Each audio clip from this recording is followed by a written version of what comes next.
la baisse de rendement agricole est due à la pauvreté des sols.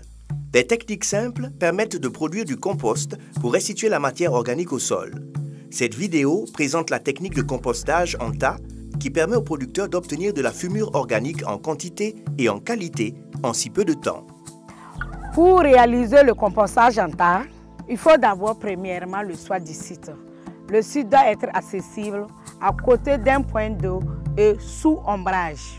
Pour le compostage en tas, réunir le matériel suivant: brouette, pelle, fourche, arrosoir, gants, bottes, râteau, charrette, film plastique.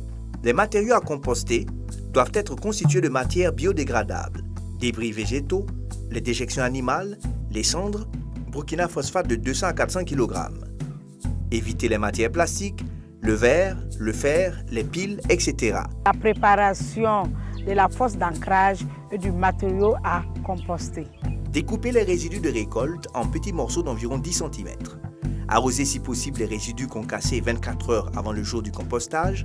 Concasser et arroser légèrement la bouse de vache. Délimiter une surface plane de 3 mètres de longueur et 1,5 m de large et mettre un piquet à chaque angle. Ouvrir une fosse d'ancrage de 10 à 20 cm de profondeur sur la surface délimitée. Utiliser 2 fosses pour une production ponctuelle et 4 fosses pour une production continue. Laisser une allée de 0,80 m entre les fosses. La constitution des couches et l'arrosage des substrats. Arroser la fosse d'ancrage avec 3 arrosoirs d'eau et y déposer des branchages ou du sable. Déposer une couche de résidus d'environ 20 à 30 cm de hauteur et bien tasser par piétinement. Ajoutez ensuite une couche de 5 cm de fumier ou de compost bien décomposé. En cas d'utilisation de compost plus, divisez le contenu du sachet en fonction du nombre de couches. Déposez une couche de 2 cm de Burkina phosphate et 1 cm de cendre de bois. Pour que le compost soit riche en potassium et ça va favoriser aussi la décomposition des résidus. Arrosez cet ensemble avec environ 50 litres d'eau.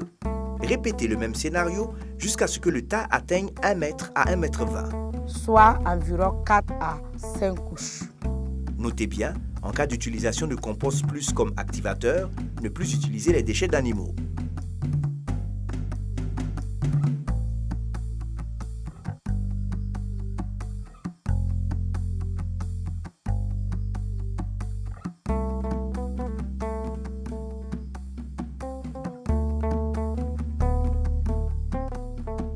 Enfoncer et retirer 1 à 2 fois le bâton dans le tas de façon à assurer une bonne aération.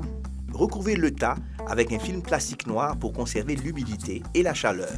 Après avoir atteint les 1 mètre ou 1,20 m, soit 4 à 5 couches, il est préférable de couvrir le tas avec un film plastique noir pour conserver l'humidité, la chaleur et éviter les pertes de nutriments par volatilisation comme l'azote. Procédez à un retournement du tas tous les 15 jours jusqu'à la maturité du compost. À cette étape, le retournement permet de mélanger, d'aérer, de refroidir et de ramener la biomasse en décomposition du fond en surface et de relancer l'activité biologique. Arrosez progressivement le compost pendant le retournement à chaque 20 cm de couche retournée. Suivre le processus de décomposition en utilisant un bâton d'environ 1,50 m débarrassé de son écorce. Enfoncez le bâton sur le côté pendant 5 minutes, ensuite le retirer et toucher le bout. S'il est chaud, le processus se passe normalement. S'il est froid et sec, ajoutez de l'eau. S'il est froid et mouillé, alors reprendre le tassement. Temps de maturation et caractéristiques du compost mûr. En général, on obtient du compost mûr entre 2 et 4 mois selon les matériaux et les conditions de production. Le compost est mûr lorsqu'il prend un aspect grisâtre et noirâtre. Utilisez immédiatement le compost mûr ou le sécher à l'ombre pendant 3 à 4 jours, puis le stocker dans des sacs dans un endroit sec et aéré. Le compostage en tas est une technique simple qui permet aux producteurs d'obtenir du compost en quantité et en qualité. Il permet de valoriser le Burkina phosphate, qui est une fumure de correction dont l'application seule pose d'énormes difficultés aux producteurs. Pour réussir un compostage en tas, Le producteur doit-il suivre les instructions ou se référer au service technique du ministère en charge de l'agriculture pour plus de conseils, car bien produit, il est tout simplement l'or du producteur.